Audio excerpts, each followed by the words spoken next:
what do you think happened in 2016 with Bernie? Is there a possible future where he would have won?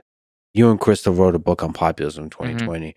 So from that perspective, just looking at 2016, if he rejected wokeism at that time, by the way, that would be pretty gangster during 2016.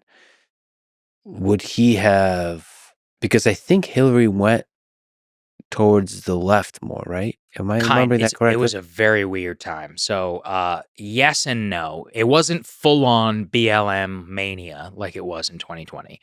But the signs were all there. So the Great Awakening was in 2014. I know it's a ridiculous term. I'm I sorry. love it. Please keep saying But it. so, There's well, a ring just to to give it. the origin, the Great Awakening is about the great religious revival in the United States. So people had, because wokeism is a religion, that's a common refrain. They were like, the Great Awakening is a really good term. So Thank you for explaining the joke. Yep. yeah. So the Great Awakening is basically when racial attitudes amongst college-educated whites basically flipped on its head. There are a variety of reasons why this happened. I really believe that Ta-Nehisi Coates' case for reparations in the Atlantic is one of those. It radicalized an entire generation of basically like white college-educated women to think completely differently on race. It was during Ferguson, and then it also happened immediately after the Trayvon Martin case. Those two things really set the stage for the eventual BLM takeover of 2020, but fundamentally what they did is they changed racial attitudes amongst college-educated elites to really think in a race-first construct. And worse is that they were rejected in 2016 at the ballot box by the election of Donald Trump, and in response, they ramped it up because they believed that that was the framework to view the world, that people voted for Trump because he was racist and not for a variety of other reasons that they eventually did. And so the point around this on question of whether Bernie could have won in 2016, I don't know. Crystal seems to think so. I'm skeptical. I'm skeptical for a variety of reasons. I think the culture is honestly one of them. One of Trump's core issues in 2016 was immigration, and Bernie and him did not agree on immigration. And if immigration, even if people did, support Bernie Sanders and his vision for working class people, like the debates and the understanding about what it would look like a healthcare system, which literally would pay for illegal immigrants, I think he would have gotten killed on that. But I could be wrong. I will never know. What that looked like. Let me reference you from earlier in the conversation with FDR. It's not the policy. I think if he went more anti-establishment and more populist, as opposed to trying to be friendly with the DNC. Yeah, I mean, that's a good counterfactual. Nobody will really know.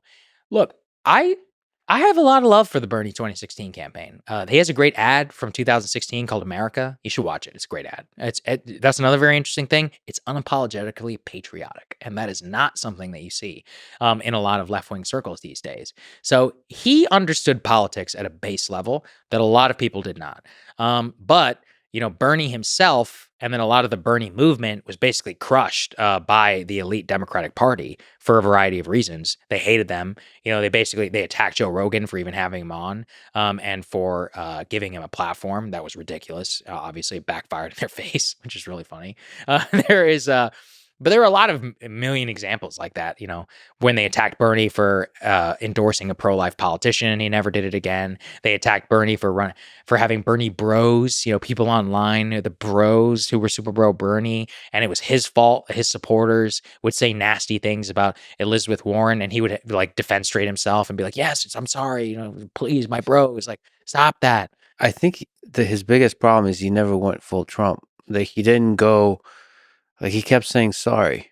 Yeah, I agree. I totally agree. And actually, in 2020, I did a ton of analysis on this at the time. He would always do stuff like, Joe Biden, my friend. And it's like, right. No, he's not your friend. He stands for everything that you disagree with. Yeah. Everything. He'd be like, yeah, he's a nice guy, but he's not my friend. But he would always be like, Joe and I are great friends, but, we have a small disagreement on this. But, like you just said, in terms of going full Trump, they wanted to see Trump up there humiliating all of the GOP politicians that they didn't trust anymore. That's what people really wanted. But the other side of this is that the Democratic base in 2020 was very different than 2016, because by 2020, they full on had TDS, and they were basically like, we need to defeat Trump at all costs. We don't give a shit what your name is. Bernie, Biden, whatever. Whichever of you is going to best defeat Trump, you get the nom. 2016 is different because they didn't full on have that like love and necessity of winning. By the way, this is a strategic advantage that the Democrats have. Democrats just care about winning. The current base of the party, all they want to do is win.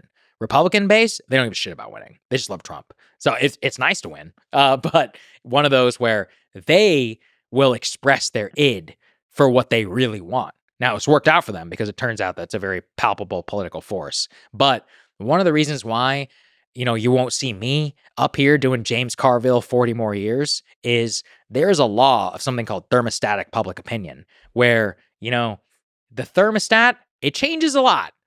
Whenever you so when you have a left-wing president in power, the country goes right. When you have a right-wing president in power, the country goes left. Amazing, right? You can actually look at a graph of economic attitudes from the 2 months where Joe Biden became president after Donald Trump. So Republicans, Trump was president the last year in office, the economy's great. 2 months later, the economy is horrible. That is a perfect example of thermostatic opinion, and I'm not counting these Democrats out. 2004, George W. Bush wins the popular vote. He has a historic mandate to continue in Iraq. By 2006, he's toasted. We have a massive midterm election. And by 2008, we're writing books about 40 more years and how there's never going to be a Republican in office ever again. So things can change a lot in a very short period of time.